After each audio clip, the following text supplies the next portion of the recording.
drop us off here in the salt beds. Parang nasa Bacoor lang ako guys. Ang daming ganito sa amin. Asinan.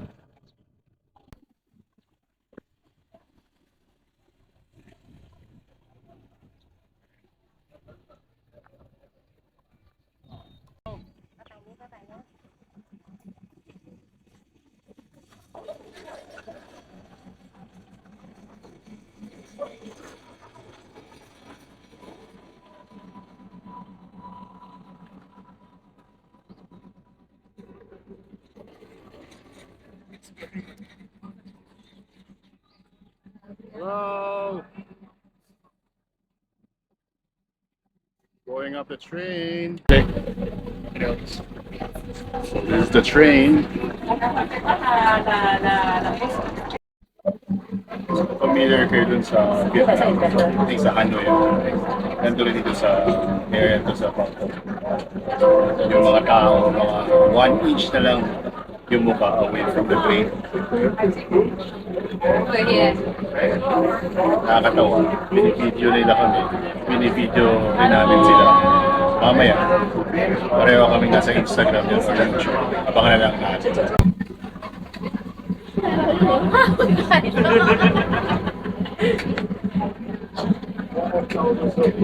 Passagem assim, aqui as pessoas, eles levantam as cenas e o comboio passa exatamente. Lapit nila guys. Como vocês podem ver. Palitan ng mukha.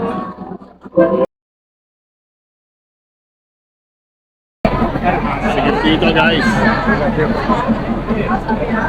Ngayon train, alis na. Makapunta tayo sa floating market.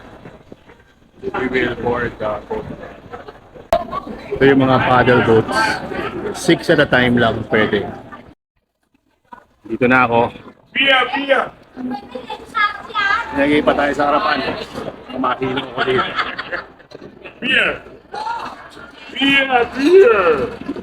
Yeah, paddle pa.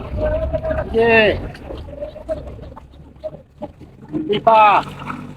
So, basically, ikot kayo ng river and then pwede ka bumili ng kahit ano dyan, no? So, example, buko juice. Oh, katabi yung mga bota. So, durian. Pwede ka bumili dyan. Ang sabi lang, sometimes nag-overprice sila. So, dapat tumawad daw kayo ng kalahati kaagad. Yan, ice cream, oh, if you want, oh.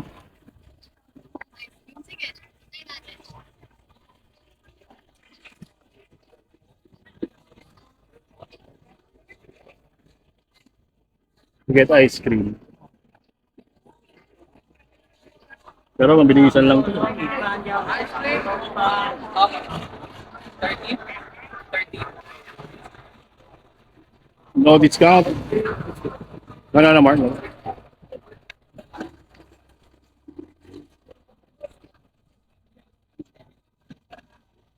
Even ice cream ba tatawad? Ayan pala oh. Sige, get it later. So kung di kayo makabili ng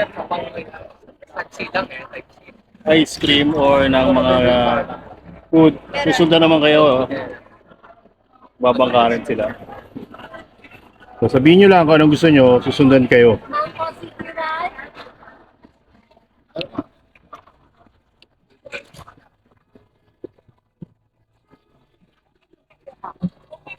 Yung mga binili na tayo, ito yung una. Yung lansones kasi ang Bangkok known for lansones. Kaso lang yung nabili pa na natin may daya, may nakita dito. Hindi lahat lansones. Parang longga niya itong iba. Tapos may halong lansones. Anyway, puro lang naman. Try natin mismo yung lansones. Can it be 150? Go to 100. What 200 per one? 250 for one. Yung lansones. 250 for one. Per one. Let's see. Matamis nga. Isa lang sa mga lansones natin sa Manila. Sarap. Tapos meron din tayo pork barbecue.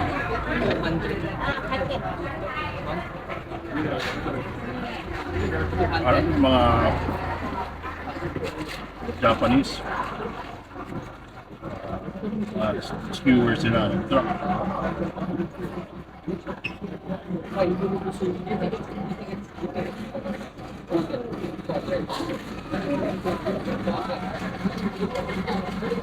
Wala na kulang tayo na. Yun naman yung ice cream, no? Unfortunately, coconut ice cream, naubos na. Masulit to, 60 baht lang. Sarap habang nagpo-floating market kayo, ice cream kayo ng coconut. Ito naman yung mga items na pampasalubong along the floating market. Ito maganda, shot glass, oh. Kabili lang natin. Ah, shot no more, glass. no. Finish. Mga paintings naman, no.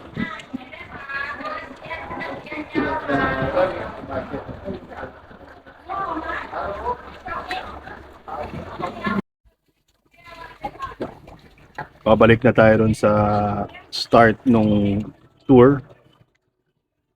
Floating market tour. Kasi parang ano lang to, parang kanal lang siya eh. Ingat lang kayo dito, baka mahulog yung phone nyo or wallet. So nakita nyo tong tama-tama nasa harap ako. Nandiyan yung mga foods ko. Beer. Ayan, gusto nyo yung beer.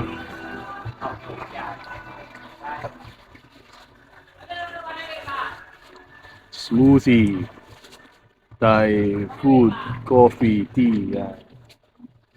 Kasi marami mabibili dito sa floating market na to. Mainit lang guys.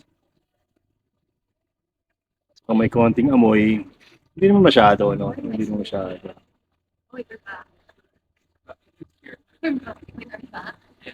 Hurry back.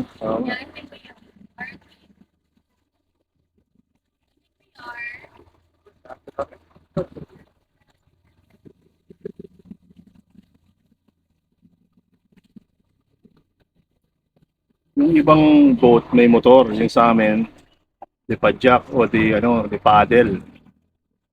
Hindi ko alam kung mas mahal yung de motor. Pero mas classic naman to, mas traditional tong paddle boat.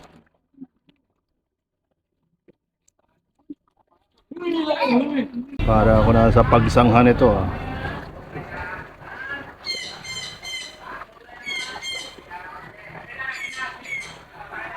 Ito yung mga tao na nakatira by the river. Not sure kung river ga to or parang kanal lang siya. Eh. Hello! Hello! Oh, it's a nice bird there. So dito sa area na to, wala na masyadong nagbebenta ng mga bahay-bahay na. Yan. Kapalik na kami. Ito na. Floating market.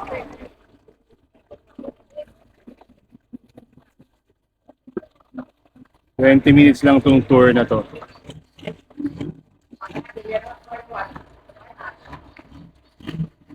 You can book this in advance, no? Para pagdating nyo, may boat na kayo, hindi na kayo pipila.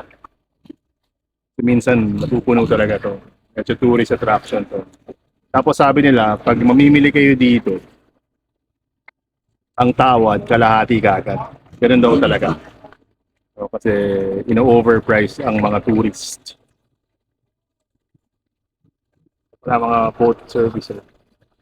400 baht pala per boat. Pero kami, binook kasi namin ito sa Manila pala. So wala na kaming problema. Sakay na lang. Ang akala ko lang yung food kasama na, hindi pala. No? So kung magaganito kayo, tandaan nyo na yung food hindi pa kasama. Although mura lang naman talaga ang food dito. Kahit saan sa Bangkok, parang mura naman ang food. Lalo na dito sa market. Gusto nyo kumain sa river, pwede. Meron din pagka bangka nyo, sa taas, pwede rin naman.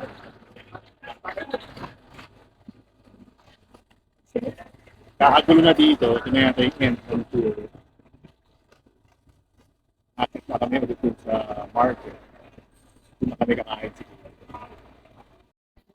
Tapos na yung floating market tour. Ito kami sa Camion Sadwak Floating Market.